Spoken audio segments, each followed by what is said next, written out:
Envolvente, bem vestido, frequentador de restaurantes caros, bom de lábia e golpista. Caio Henrique da Silva Camossato, um estelionatário, aplicou golpes em mulheres que conheceu em aplicativos. 10, 15, 45 e até 200 mil reais ele chegou a pedir às suas vítimas. Mulheres com quem ele mantinha um relacionamento sério. Depois desaparecia e deixava elas endividadas. O Fantástico acompanhou essa história e agora traz um desfecho. Com a ajuda de uma das vítimas, Caio Henrique foi preso quando achava que iria para mais um almoço com uma presa em potencial. Eu sou Maris Rodeler e isso é Fantástico.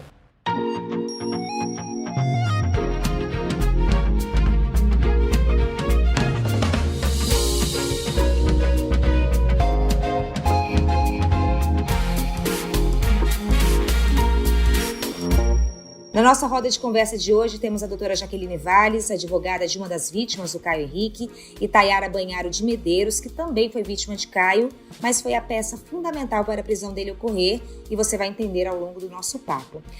Queria começar com a doutora Jaqueline. Doutora, o Caio Henrique foi preso nessa semana por estelionato, e muito se fala nas notícias, até mesmo nós, o Fantástico, falamos sobre estelionato sentimental. É um termo que tem sido muito usado, mas não existe no direito penal ainda, né? Sim, sim. O estelionato sentimental, Maria, realmente é um jargão que nós estamos usando, tá? Para dizer que a pessoa foi envolvida para dar dinheiro a esse criminoso. Mas não há um tipo penal lá escrito estelionato sentimental. É o estelionato do artigo 171, tá? Pode sim ter um agravante, se você identificar que houve numa situação doméstica, numa violência doméstica, da Lei Maria da Penha, mas, a princípio, é um estelionato do artigo 171, simples, por falta de legislação ainda complementar para agravar especificamente esse tipo penal. O primeiro pensamento de quem lê as notícias sobre um caso desse é culpabilizar a vítima. Ah, mas mal conheci o cara, é coisa de aplicativo. Só que o Caio, ele trazia essas mulheres para dentro de casa, né? Ele realmente construiu um laço de confiança. Como que foi com você, Tayara? Então, comigo até foi um pouco diferente das outras vítimas, porque eu não tive um relacionamento longo com ele. Foi uma coisa bem rápida, mas que chegou no golpe. No caso, eu conheci ele pelo aplicativo, sim. Eu lembro que na ocasião eu não estava nem em busca de relacionamento, estava só. é, Às vezes a gente entra em aplicativo para dar uma olhada e acabei fazendo match com ele. E, e logo de cara ele se apresenta e já passa o WhatsApp dele pra gente seguir pro WhatsApp. E aí, como ele fez isso, eu adicionei ele no WhatsApp e a gente começou a conversar. Na semana que eu comecei a falar com ele já queria encontrar direto. E, só que eu viajei. Eu fui para um hotel fazenda no final de semana, não fui encontrá-lo. E voltando do hotel fazenda, eu tava me sentindo mal e eu fui direto pro hospital com. Eu fui diagnosticada com pneumonia e bronquiespasmos. E eu fiquei internada nessa semana, na semi-intensiva. E aí, eu me comunicando com ele, contei pra ele que estava internada, e ele foi lá me visitar no hospital. Então, assim, o primeiro date, né, o primeiro encontro foi no hospital. Imagino que você tenha ficado impressionada, né? Porque não é qualquer cara, até os que você conhece há mais tempo, que faz esse tipo de visita. Então ele foi Não, articulista, ele foi estratégico nisso. não, e quando você vai imaginar que uma pessoa que você nem conhece vai num hospital te visitar? E assim, eu fiquei surpresa, né? Fiquei um pouco apreensiva também, porque se vou encontrar um cara, eu não quero que seja no hospital, que ele me veja com aquela camisolinha de hospital. Eu tava com uma máscara de oxigênio quando ele entrou no quarto. E- Mas ele foi lá e foi uma tarde bem agradável. Como é o perfil do estelionatário, né? Ele é bem articulado, ele sabe conversar, ele sabe falar de tudo, ele é uma pessoa que envolve mesmo. E eu percebi que a gente teve ali um elo, assim, eu não sei se ele, de repente, pesquisa antes as vítimas ou se é aleatório. Eu acredito que ele dê uma pesquisada quando ele faz o match lá e vê que é uma possível vítima, né? Eu acho que ele dá uma pesquisada porque a gente criou ali um elo de coincidências, né? Então, o papo vai, papo vem, caramba, sério. E ele, naquela época, eu estava trabalhando tinha acabado de sair de um trabalho, na realidade, que era com produção de eventos. E eu estava trabalhando para uma pessoa que tinha acabado de lançar um empreendimento de luxo. E eu organizei alguns eventos lá, enfim. E aí, quando eu contei para ele isso, é, esse meu ex-chefe, ele era francês. Aí eu falei, a cobertura em tal lugar. Ele, fala do francês? Ele já sabia, sabe, que o meu ex-chefe era um francês. Aí você conhece ele? Aí ele falou, eu conheci ele num jantar de super hosts. Então, assim, é muita coincidência, sabe? Aí ele contou que ele tinha um apartamento de luxo no prédio de um diretor e, e alugava para temporada, assim, um imóvel de luxo. Você está falando tudo isso, a doutora aqui acompanhando, e já representou outras vítimas em casos semelhantes, tem um perfil desses homens, assim, eles realmente chegam a estudar a vítima antes, ou eles são tão, assim, perspicazes que pegam ali na hora? Como é a mente deles? Então, Maria, nós não podemos menosprezar esse criminoso, porque ele é uma pessoa dedicada, vamos falar assim. Eles Ele se estudam, dedica, né? Eles ele estudam. estuda, nós temos um conceito do crime estelionato que ele fala assim: induzir ou manter alguém a erro. Então, o que ele faz? Para ele induzir essa pessoa, para que se a pessoa errar sobre a personalidade, sobre a vontade realmente dele, o que ele faz? Ele estuda a vítima, se você é dada a atos esportistas, ele vai ser o melhor esportista do mundo. Se você é dada à área financeira, ele vai falar da área financeira.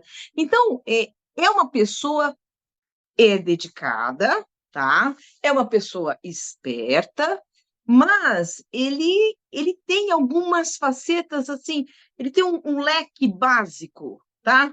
Então, ele é um homem de família, ele é um homem que quer construir uma família, ele é um homem que tem filhos, e daí para frente depende da vítima que ele estiver com ela. Ele é Se um homem for uma sério, pessoa. né? É um homem Se for uma sério. pessoa olha, eu sou uma pessoa ligada ao zodíaco, ele vai ser o cara que mais entende de zodíaco, porque ele conhece muitas coisas, tá? Se for uma pessoa, não, eu construo um submarino, ele vai falar do submarino, ele vai falar várias situações. A Tanto Tayara que tá ouvindo e tá concordando com tudo, tá concordando, batendo. porque o script inicial dele é o mesmo para todas. A gente depois, quando a gente se conectou às vítimas, a gente percebe que o primeiro papo é o mesmo para todas. Sou empresário, naquela época era do ramo de música, compositor, estava ele disse que estava agora, naquela época, aventurando como ator. Mostrou conversa com. Ele me mostrou conversa de WhatsApp com artistas, com uma atriz, mostrou conversa com cantor. Então, assim, ele articulou isso. E como eu estava um pouco envolvida nesse meio, eu tinha feito eventos para atriz também. Eu acho que, enfim, pode ter tido algum um elo ali. Mas aí, em que momento ele começa a pedir dinheiro? E com qual desculpa? Então, aí seguindo eu saí dessa internação e eu continuei falando com ele, e aí a gente marcou de se encontrar. E eu lembro que eu nem queria, assim, na verdade, encontrar com ele, mas ele não tinha feito o meu tipo, essa que é a real.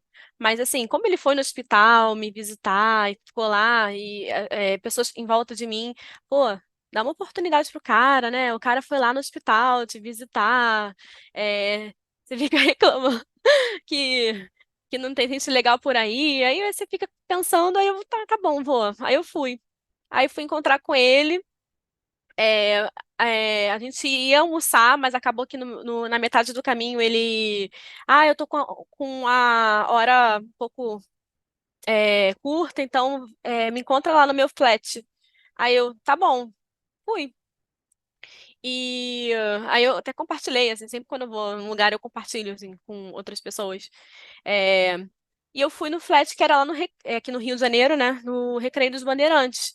E quando eu cheguei lá, eu achei estranho porque não condizia com a realidade que ele passava. Ele falou que tinha um prédio um apartamento em Ipanema, uma cobertura no Jardim Oceânico, que são bairros é, de classe média alta. E, enfim, fui pra lá, aí passamos a tarde inteira juntos lá, conversando, enfim. E ficamos juntos nesse dia. E ele falava muito assim de conexão, sabe? Que ele tinha sentido uma conexão diferente comigo, que ele era um cara que se movia à base de energia e tinha sentido uma energia muito boa vindo de mim, e que por ele a gente já estava namorando. Ele disse isso.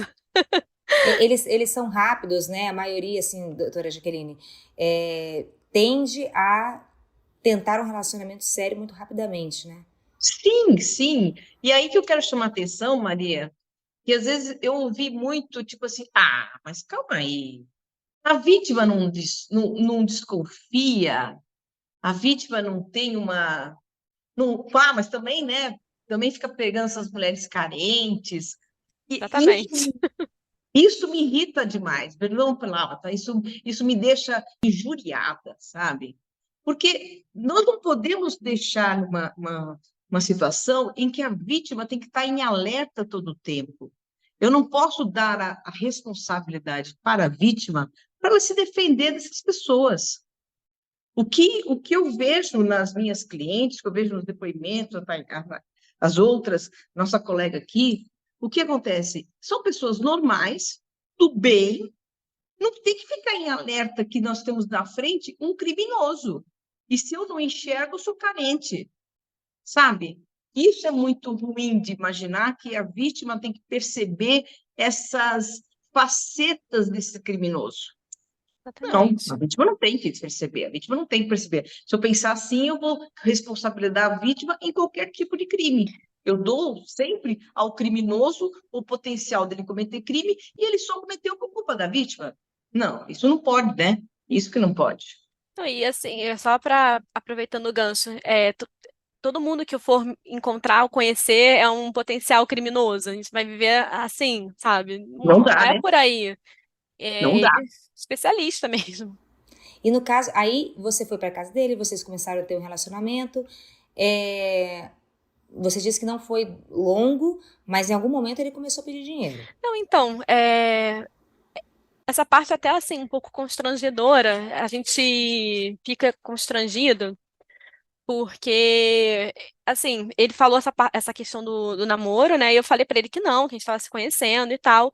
E foi naquele mesmo dia que ele me pediu dinheiro, no caso. Então, assim, por isso que eu falo que é até um pouco constrangedor. Como você empresta dinheiro para uma pessoa no na segunda vez que você está com ela? Só que teve uma situação para ele me emprestar, quer dizer, para ele me pedir esse dinheiro.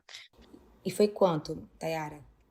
Então, foi R$ 1.000, assim, não foi uma quantia como de Que outras iria te vítimas. prejudicar muito, né? Naquele momento Sim, não iria te e prejudicar depois, muito.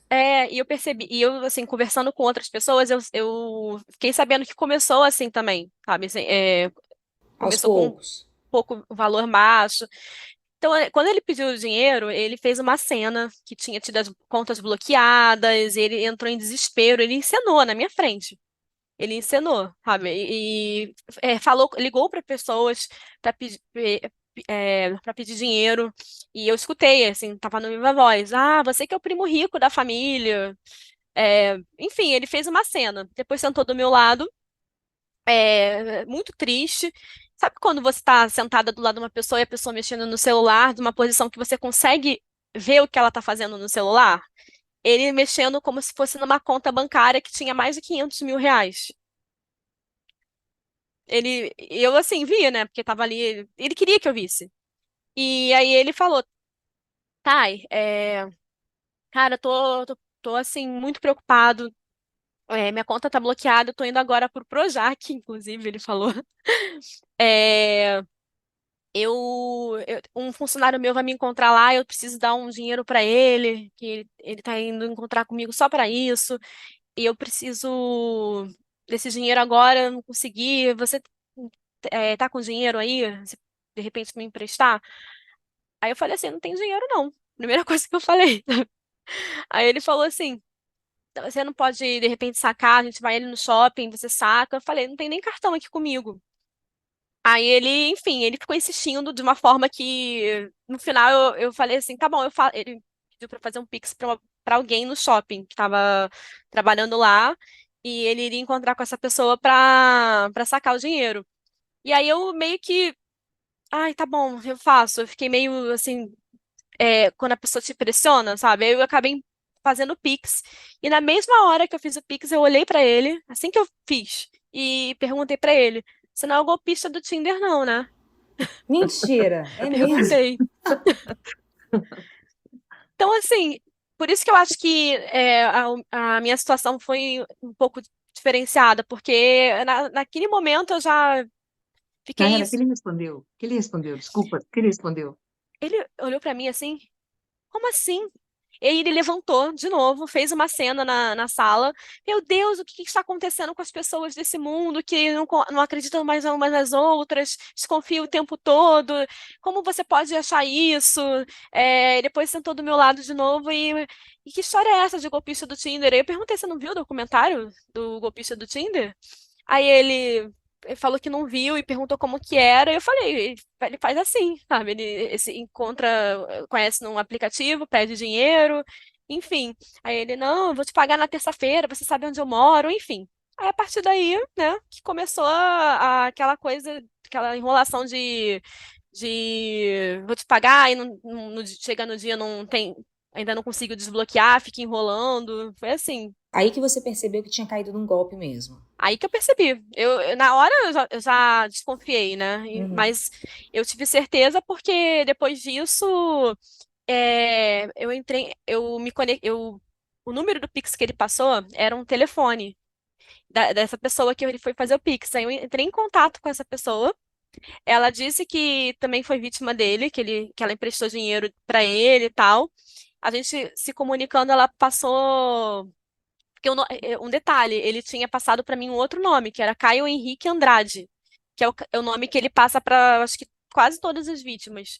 Então eu não encontrava nada dele na internet, composição de música, ator. Eu falei com uma amiga minha que era figurinista para ver se tinha no elenco da novela que ele disse que ia fazer na época alguém com esse nome. Ela falou que não. E aí, quando essa menina me passou o Pix, ela estava se comunicando, ela passou uma foto de um Pix que ele fez para ela e tinha o nome da mãe dele.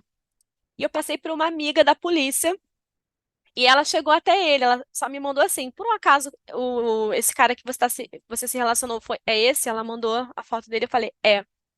Aí na hora ela falou assim, amiga, sai fora desse cara. Esse cara aí é um criminoso, um bandido. Tem várias passagens na polícia, tem vários processos. Você tomou um golpe dele mesmo. Aí ela me passou o nome dele, Caio Henrique da Silva Camussato. Aí que eu, assim, aí que eu caí dentro, assim. E aí foi a hora da virada, né? Porque o Caio ele só foi preso com a sua ajuda. E como é que foi esse trabalho junto com a polícia a partir disso? Então, na realidade, isso foi em maio do ano passado. Na verdade, primeiro eu fiquei pressionando ele para me devolver, me vitimizando.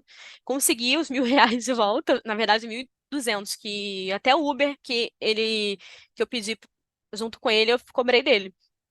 É, e quando eu consegui juntar tudo que eu tinha, eu entrei em contato com a empresária dessa atriz, por exemplo. Eu entrei em contato com o empresário do cantor, por exemplo. O ponto-chave, assim, foi quando eu vi as fotos do imóvel que eu fui num grupo de aluguel na internet, que tinha acabado de pagar, e era o mesmo apartamento. Aí eu peguei tudo, joguei em cima dele e falei: olha só, descobri, é isso aí, você me deu um golpe, você vai me devolver esse dinheiro, senão eu vou te expor, eu vou colocar na mídia, enfim. Aí ele mandou um monte de mensagem desaforada, dizendo que não tinha medo de mídia, não tinha medo de polícia, e muito menos de mim, que não sei o quê, que ele não precisava se queimar por causa de R$ 1.000. E aí ele acabou me devolvendo o dinheiro. Enfim, ele acabou devolvendo esse dinheiro. Só que eu fiquei com aquele sentimento, né, de não acredito que eu caí nesse golpe. E isso mexeu muito com a minha autoestima, mexeu muito comigo mesmo. Aí tá. Aí depois de mais ou menos um mês, isso foi em junho, veio a matéria do Fantástico. Quando veio a matéria do Fantástico, eu não imaginava que eu não tinha noção da proporção. Eu fiquei assim, em estado de choque. Aí eu entrei em contato com a Thalita, e a partir da Thalita, que foi a entrevistada no Fantástico, a gente se conectou com as outras meninas, né? E aí, de lá para cá, a gente começou a trocar várias informações. Então, assim, a maioria era de São Paulo, a maioria é de São Paulo. Então, uma das meninas, eu fiquei sabendo que ele foi no bar tal, agora com os dois seguranças dele, que ele andava com segurança, né? Aí a gente sabia que ele estava em São Paulo. A outra, ele passou o cartão no posto tal. A gente sabia, a gente foi monitorando ele. A rede social dele também, né? Quando ele tinha uma rede social muito ativa e quando teve a matéria do Fantástico, ele desativou. Só que na verdade ele não desativou, ele ocultou. E aí eu fiquei monitorando essa rede social também, que ele mudou de nome, ele colocou um nome lá esquisito que não daria para localizar ele. E a gente foi monitorando os passos dele. Essa minha amiga figurinista disse que ela me ligou um dia em novembro, falando assim: você não vai acreditar quem tá aqui na minha frente. Ela tava num bar aqui no Rio de Janeiro. Ela falou: é o Caio, ele tá aqui, com uma garota e um casal. Então a gente foi monitorando. Quando eu soube que ele estava, de novo, no aplicativo de relacionamento, na hora eu pensei duas vezes. Eu fiz uma conta fake, até com a foto de uma amiga, ela me autorizou. E aí não deu outra. Fiz o match com ele. E aí eu fiz um WhatsApp fake e a gente começou a se comunicar. E aí eu comuniquei pro doutor Arthur, que é o advogado que eu estava mantendo contato. E o doutor Arthur comunicou para a polícia. E aí nisso, nós, assim, eu, o doutor Arthur e a polícia, a gente foi é, juntos, assim, esquematizando assim, o que, que ia acontecer no seguinte, eles estavam tentando esse mandado de prisão. O doutor Arthur estava em cima, acho que em São Paulo também estavam pressionando, e, e eu fui enrolando ele. Eu tô viajando, fui falando com ele, né? Enfim, eu já sabia qual era o script. Então, foi bem fácil. Chegou num ponto que não dava mais para enrolar ele, já estava fazendo quase um mês de troca de WhatsApp. Eu comecei a conversar com ele. O nosso primeiro contato foi dia 28 de fevereiro. A partir dali a gente começou a conversar, fui enrolando ele. Agora que no finalzinho de março, dia 22, que foi o dia da prisão, né?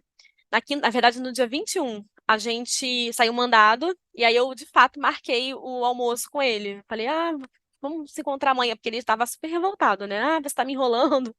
Aí eu: não, amanhã a gente vai. Onde você quer ir? Aí ele que escolheu lá o restaurante do flat que ele estava, e aí foi quando a polícia montou a operação, e aí fomos lá, né, no local, ele já estava lá, e foi quando fizeram a prisão.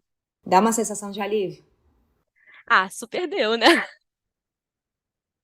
Bastante. Assim, não só por mim, mas por todas as meninas, Claro. sabe? Tiveram pessoas questionando, assim: mas foi tão pouco, você recuperou o dinheiro. Não é sobre isso, sabe? É sobre o sentimento que ficou. Claro. Porque não foi só comigo, foram com outras meninas, mexeu com o meu psicológico, mexeu com minha autoestima. Então, assim, não é só sobre o dinheiro, foi sobre o ato que ele fez. Ele violou as vítimas dele, ele se aproximou da gente, né, por interesse. Então, a gente como mulher, né, como vítimas, a gente se sente violada, a gente sente que foi usada. Então, assim, foi todo um contexto, não foi a narrativa Dos só mil do reais, dinheiro. né? É, Não, meus parabéns. E provou que a vítima não tem nada de boba, né? é, Que normalmente ele acha que são todas muito fáceis, vulneráveis. E você não foi nada de bobo. Foi um esquema montado com a ajuda, aliás, com a polícia e primoroso. Agora, você falou que num dos Pix, um Pix que você fez para uma menina que depois você descobriu que também era vítima. sim, O esquema dele, doutora Jaqueline, era um esquema que se retroalimentava, né? Porque para Sim, ele aplicar o golpe em uma mulher, ele usava o dinheiro de outra mulher e alugava carros de luxo com o dinheiro delas para é, conseguir, enfim, ter a confiança e cativar essas outras futuras vítimas. Então ia se retroalimentando, né? exatamente. Maria, aqui em São Paulo, eu consegui monitorar que ele estava concomitantemente com 5 mulheres. E ele mantinha aquele relacionamento, aquela conversa, envolvendo as famílias com 5 mulheres ao mesmo tempo. Por quê? Porque ele tinha que manter esse padrão que ele inventava para cada uma. Para uma, ele era um grande fazendeiro, que ele andava de helicóptero, no qual ele tinha que sobrevoar as terras dele. Aí ele pegava, nesse mesmo período, a gente viu, ele pegou dinheiro com uma outra para pagar o aluguel desse helicóptero.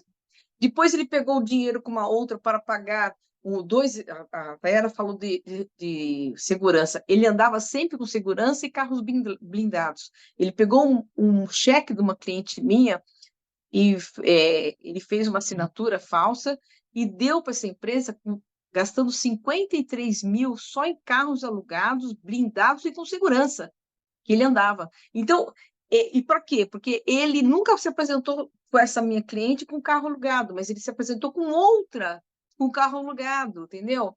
Então, realmente, essa transa que ele faz entre as mulheres é uma situação perigosíssima. E uma coisa que, enquanto a Tayara falava, me chamou a atenção, a sensibilidade do policial de entender e se empenhar. Isso é muito importante, sabe? Isso, por mais que seja ruim falar, mas isso a gente sente aqui em São Paulo, não só em São Paulo, mas também conversei com outros colegas, que ele também aplicou em Goiânia. Às vezes a polícia e as autoridades não estão preparadas para esse tipo de crime. Então, acha que esse tipo de crime é uma coisa assim de somenos. Ah, poxa vida, ele deu um golpe, mas também quem mandou entrar nesse golpe, sabe? Poxa, eu tenho tanta coisa mais importante para fazer. Só que, se você for pensar em todas as vítimas, em que só nós não temos só o Caio como estelionatário sentimental, nós temos vários estelionatários. Ele foi tudo bem, é uma pessoa que despontou, mas nós temos vários aqui, tá? Se você for pensar todas as vítimas que o Caio deixou, não só financeiramente, a Tayara falou muito bem, não só financeiramente, todas as minhas clientes, Maria, falam, eu vou me recompor financeiramente, doutora, mas psicológica eu estou acabada. Por quê? Porque é uma vergonha. Primeiro, uma vergonha. Segundo, como é que eu vou me restabelecer de uma situação que eu acreditei? Será que eu vou poder confiar em outra pessoa? sim. E nesse olhar do policial é muito difícil, porque ele não olha isso, ele acha que se não tem sangue, não tem uma marca, não tem alguém morto, não é muito importante, infelizmente. E se tem uma mulher dando dinheiro para um homem, é porque ela quis. Então, sabe, Exatamente. que eu vou fazer nessa vontade entre os dois? Eu, polícia, vou me meter? Então, essa sensibilidade do policial, da juíza ter dado, a juíza do Rio de Janeiro ter dado esse mandado de prisão, assim, eu fico muito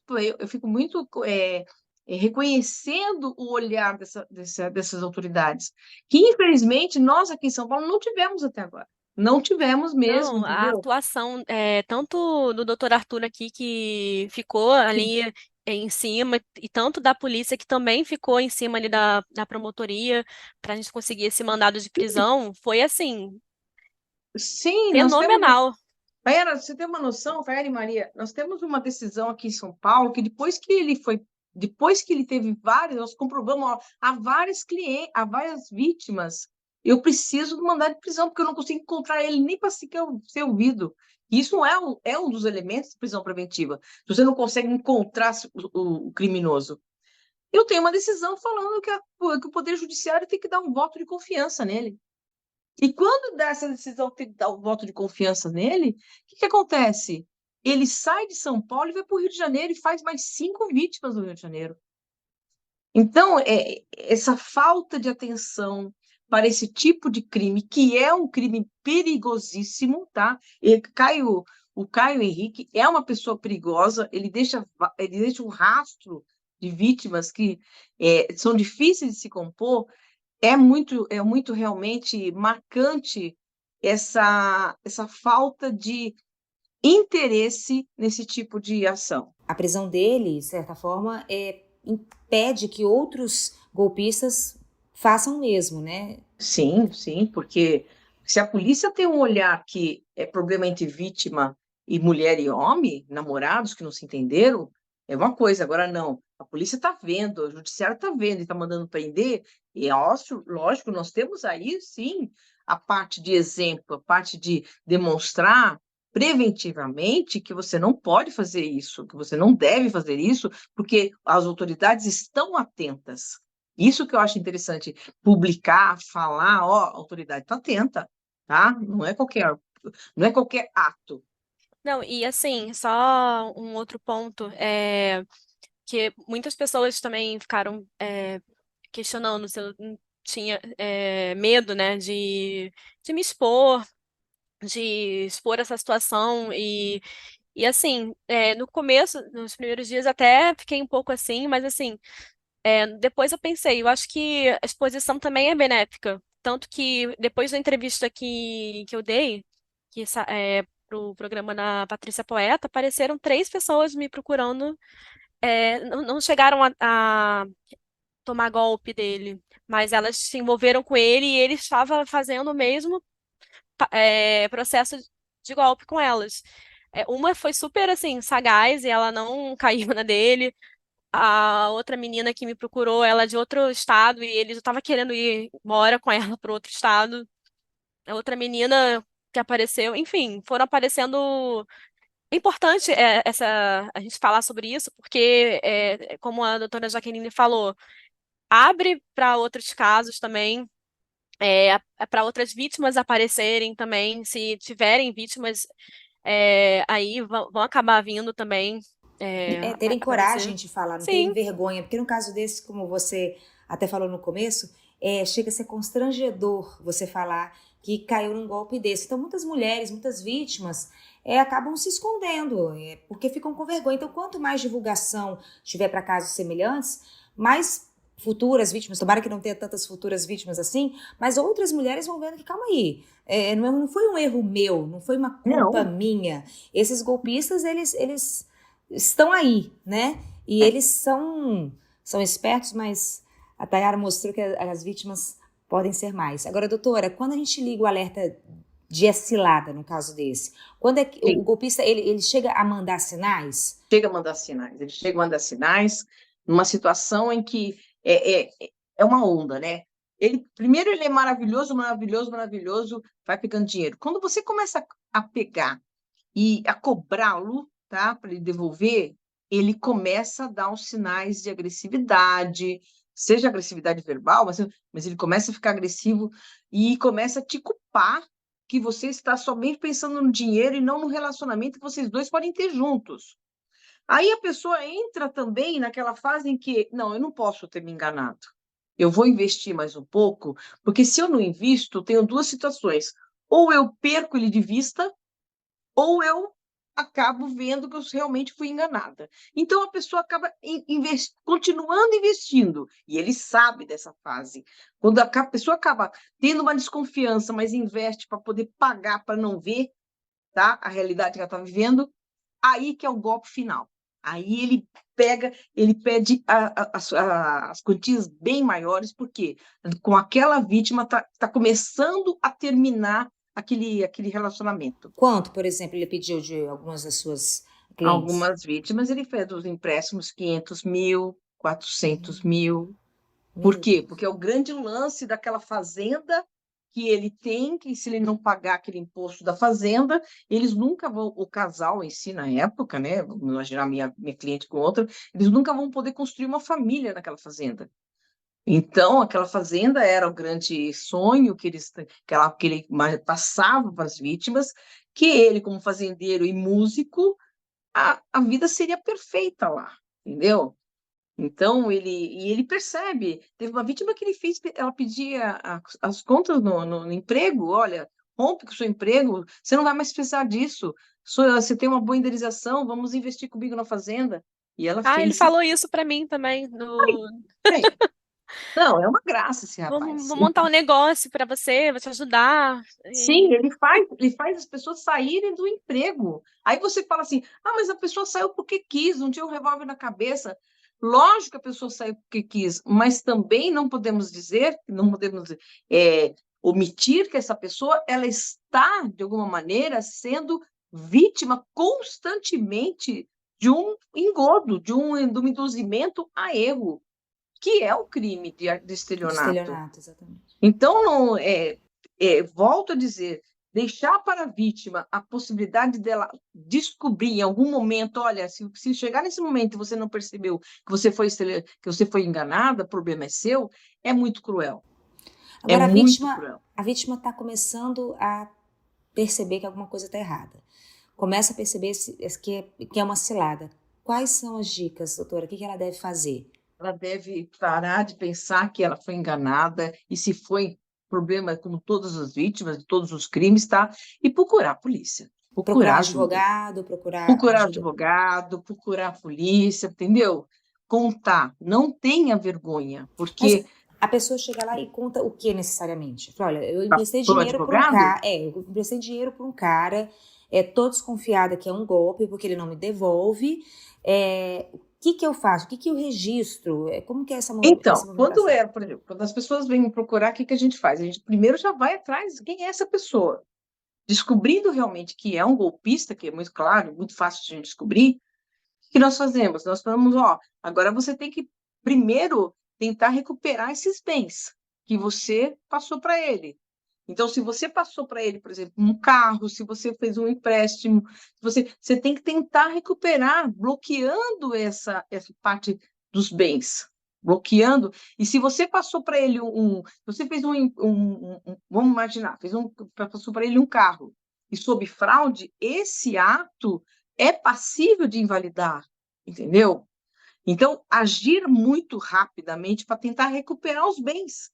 Porque essa pessoa, Maria, vai precisar de dinheiro. Por mais que ela fale, dinheiro nenhum vai pagar o que eu passei, mas ela vai precisar. Por quê? Ela vai precisar se tratar psicologicamente, ela vai precisar se reerguer no emprego, porque tem pessoas que largaram o emprego, largaram completamente a vida dela em razão dessa vida que ele trouxe a ela instantaneamente, de meses, mas afundou. Eu tenho clientes falando assim, eu não tenho como sair de casa, eu não tenho dinheiro para poder botar dinheiro na minha gasolina. Ele bloqueou todos os meus cartões. Eu não tenho como. E eu tenho filho. Então, sabe, ao mesmo tempo, como é que vai pedir ajuda para a família? Falar que caiu num golpe? Que vergonha é essa? Você que é uma grande empresária, você que é uma grande estudiosa, você que é uma mulher esperta, ou mesmo uma mulher mais humilde financeiramente, entendeu? Como é que o pouco que você tinha, você deu para um homem? E é bom lembrar também, doutora, que é um tipo de golpe que não são só mulheres vítimas, né? Não. Pode acontecer de casais homoafetivos, pode acontecer de mulher para homem, porque sempre fica nesse campo do feminino, né? Não é só com mulheres. Vamos alertar, não são só mulheres. É bom que você tenha falado isso, Maria, porque o que nós temos também é esse preconceito que o próprio homem, na masculinidade dele, na situação de eu não sou visto, eu não sou feito de bobo. Eu dei o dinheiro para a mulher porque ela quis, tá? Não, bobo eu não fui feito. Então, ele acaba sendo uma grande vítima, mas ele não vai se impor, ele não vai se colocar como vítima. Isso tem um preconceito, isso é um preconceito muito grande. Já a mulher, ela suporta essa situação dela ter sido realmente enganada e corre atrás dos seus direitos. E quando ela corre, É isso que às vezes a gente tem a dificuldade de achar uma porta aberta para entender que ela, sim, é vítima e não uma boba que foi jogada por um espertão. Agora, doutora, esse tipo de crime, ele sempre aconteceu ou ele aumentou com os aplicativos de namoro? Não, ele aumentou muito na pandemia, com os relacionamentos de namoro. Na pandemia, assim, foi explosão, tá? Porque as pessoas ficaram extremamente vulneráveis, tudo em casa, todo mundo sabe que nós passamos. E, e esses golpistas, eles não precisavam mostrar cara. Olha que delícia, entendeu? Eu não preciso mostrar nada, basta eu falar. Há vítimas que nunca viram uma pessoa, nunca viram. E ela acabou se envolvendo. Então, a parte tecnológica da relação de namoro, isso propicia, é um campo muito fértil, né, para o golpista. Ele faz o que ele quer nessa parte, ele não precisa mostrar nada, basta ele ter uma grande criatividade e que ele induz a pessoa. Então, aumentou sim. Agora, Tayara, o que você diria para as pessoas que estão ouvindo esse podcast, para mulheres que estão passando por essa situação, para homens também, ou que já passaram, e estão com essa dificuldade de denunciar?